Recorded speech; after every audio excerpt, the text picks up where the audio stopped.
Okay, for question today I'm going to do this one, the Newton law of cooling. Okay, so after I give you two examples on question 14 and 17, then you can answer the question.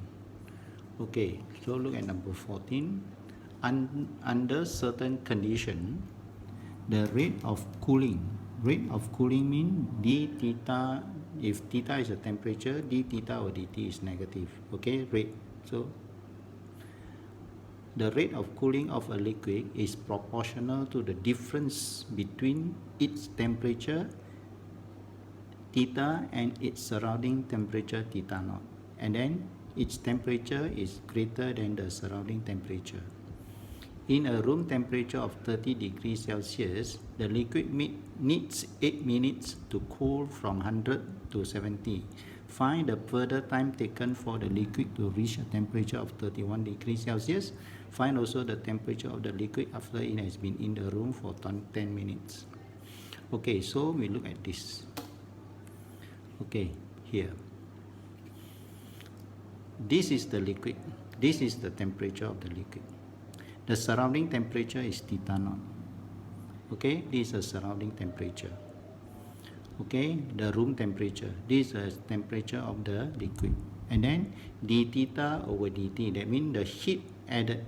There is no heat added because we don't heat the liquid. That means d theta over dt is 0. The rate is 0. Okay, we don't heat it. But it will cool. Okay, and the rate of cooling, this is the rate, okay, per unit time. The rate of cooling is proportional to the difference between the temperature and the surrounding. The difference between its temperature and the surrounding temperature. Because theta is greater than theta naught. Okay, theta is greater than theta naught. So this one mistake.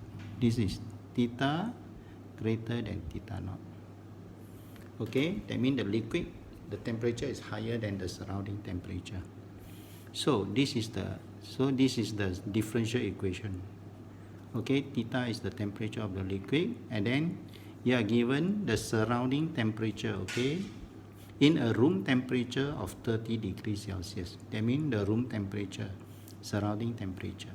Therefore, our equation is like this.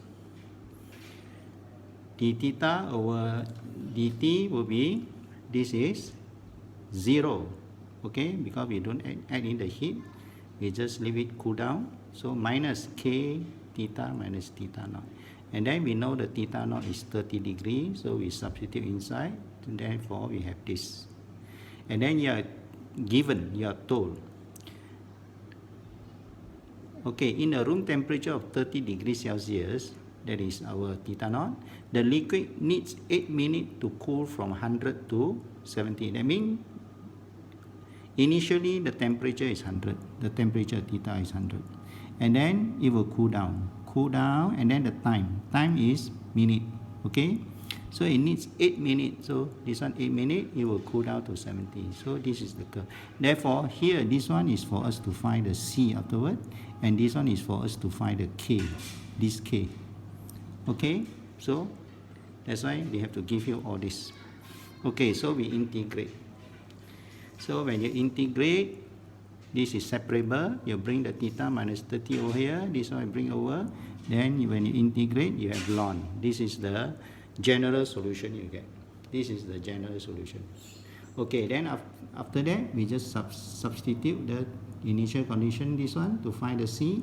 And we substitute this one to find the K. So this is how I substitute. You see, t equal to 0, theta equal to 100. So you substitute, you get C equal to ln 70. So in this one you can go through this. And then another one, when t equal to 8, you have theta equal to 70, you substitute, then you get this is your K. You simplify, this is your K.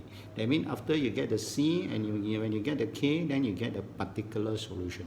Okay, that means this solution is correct for this case only. Okay, so from here I just substitute inside. I have, so from equation 1 I have theta minus 30 equal to K. I substitute inside, which is 1 over 8 ln this, and then the T here, and then plus the C is ln 70. So from here we can or we simplify like that.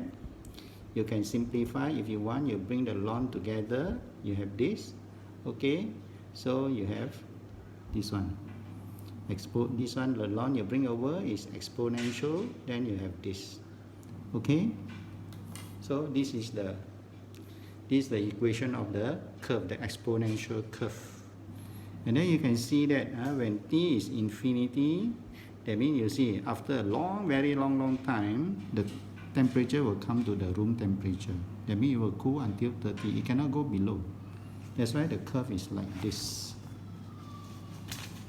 That's why the curve is like this. This is the curve. 100, 8 minutes later becomes 70. Then it will cool down like that. It's an exponential curve. Okay, so what do you want to find now? Okay, look at the question. Find the further time taken for the liquid to reach a temperature of 31 degrees Celsius. So you want just now 8 minutes, it will drop until 70. So what is the further time needed for it to drop until 31? So we want to know the further time. So from 8 to how many minutes here? So we want to find this t. So to find this t, you just need to substitute theta equal to 31. So we substitute theta equal to 31 inside the equation here. This is the equation. So we substitute 31, then you calculate, you get, from here you calculate, you get t equal to 60. That means this t you get is 60.73. That means from the beginning until the time here, we need 60 minutes, about 1 hour. Slightly more than 1 hour. So what is the further time here? The further time will be 60 minus 8. So the further time. So the further time taken for the liquid to reach the temperature of 31 degrees Celsius, you have a minus. So it's 52.73 minutes. Okay? Then find also the, okay, then you look at the question here. Find also the temperature of the liquid after it has been in the room for 10 minutes. So again, continue. This is the last part. This one should be easy because you see the temperature beginning is 100. Initial temperature 100. And then you want after 10 minutes. Just now 8 minutes is 70. How about 10 minutes? What is the temperature? So you just substitute T equal to 10. So you substitute T equal to 10 here. Then you work out is 64.8. So the temperature is 64.8 degrees Celsius. Okay? So this is for question number 14. I will show you another one, question 17 after this. Okay?